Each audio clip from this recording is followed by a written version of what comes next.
안녕하십니까. 열일한 차한석훈입니다. 2020년 9월 2주차 주간 전망 및 주요 이벤트 안내해드리겠습니다. 먼저 주간 전망입니다. 지난주는 후반 기술주에 대한 투매 현상으로 하락세를 보였죠.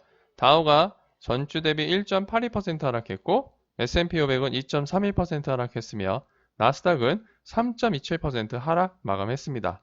러셀 2000도 2.73% 하락했습니다. 이번 주는 노동절 휴장 이후에 기술주에 대한 조정 지속에 따라서 변동성 장세가 이어질 것으로 보입니다. 지난주 소프트뱅크가 올 봄에 40억 달러 규모의 기술주를 매수했고, 또한 여름에는 비슷한 규모의 콜옵션을 매수했다는 사실이 알려지면서 증시의 변동성 증가 원인이었다고 밝혀졌습니다.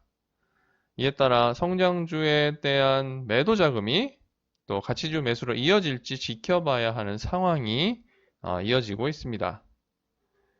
미중 간의 긴장은 여전한 상황인데요. 중국 반도체 기업인 SMIC에 대해서 미국이 거래 제한 기업 목록에 추가할 것을 검토 중이라는 보도가 있었습니다. 이에 따라 이번 주도 미중 간의 갈등 양상은 지속될 것으로 보이고요. 미국 내 추가 부양책 협상은 여전히 지지부진한 상황입니다. 이러다 보니까 레리 커들러 백악관 국가경제위원장 같은 경우에는 새로운 부양책이 꼭 필요하지 않다는 주장까지 하고 나섰습니다. 그리고 코로나19 백신 개발 경과도 시장에 큰 영향을 미칠 것으로 보이는데요. 트럼프 대통령이 대선 이전에 백신 배포 가능성을 계속 이야기하고 있고요. 하지만 문제는 백신의 효과겠죠. 백신의 효과가 생각보다 좋지 않다면 오히려 역효과를 일으킬 수도 있을 것이고요. 대부분의 전문가는 백신이나 치료제는 내년 중반 이후에나 어느 정도 안정적으로 공급 또 효과를 보일 것으로 전망하고 있습니다. 이번 주에는 생산자 물가지수와 소비자 물가지수 등의 경제지표가 발표됩니다. 소비자 물가지수의 경우는 전년 동기 대비 1.2% 상승할 것으로 예상하고 있는데요. 전월에 1% 대비 증가할 것으로 전망됩니다. 또한 140여 개 기업의 실적 발표가 예정되어 있는데요.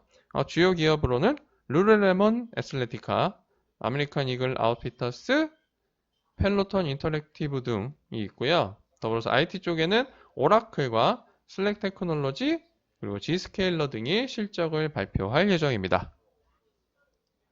그럼 이제 요일별 경제지표 현황 살펴보겠습니다. 7일 월요일은 노동절 휴장으로 주요 경제지표 발표가 없습니다. 8일 화요일에는 8월 중소기업 낙관지수와 컨퍼런스 보드 고용동향 지수가 발표될 예정이고요. 9일 수요일에는 7월 구인이직 보고서가 발표될 예정입니다. 10일 목요일에는 8월 생산자 물가와 주간 신규 실업수당 청구 건수, 그리고 7월 도매 재고 등이 발표되고요. 11일 금요일에는 8월 소비자 물가가 발표될 예정입니다. 이어서 요일별 주요 기업의 실적 발표 일정도 살펴보겠습니다. 7일 월요일은 노동절 휴장으로 주요 기업의 실적 발표 일정이 없고요. 8일 화요일에는 30여 개 기업이 실적을 발표합니다. 장 시작 전에 넵코, 그리고 제너럴 파이낸스 등이 실적을 발표하고요. 장 마감 후에는 룰루레몬 애슬레티카, 쿠파 소프트웨어, 슬랙 테크놀로지, 캐시스 제너럴 스토어 등이 실적을 발표할 예정입니다. 9일 수요일에는 50여 개 기업이 실적을 발표하는데요. 장 시작 전에 HD 서플라이 홀딩스, 네비스타 인터내셔널, 버텍스, 아메리칸 이글 아웃피터스 등이 실적을 발표하고요.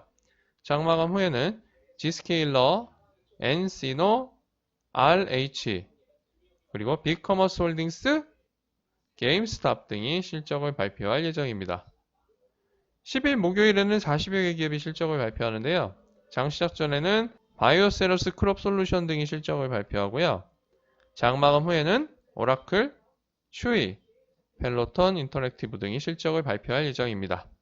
그리고 11일 금요일에는 장 시작 전에 크로거가 실적을 발표합니다.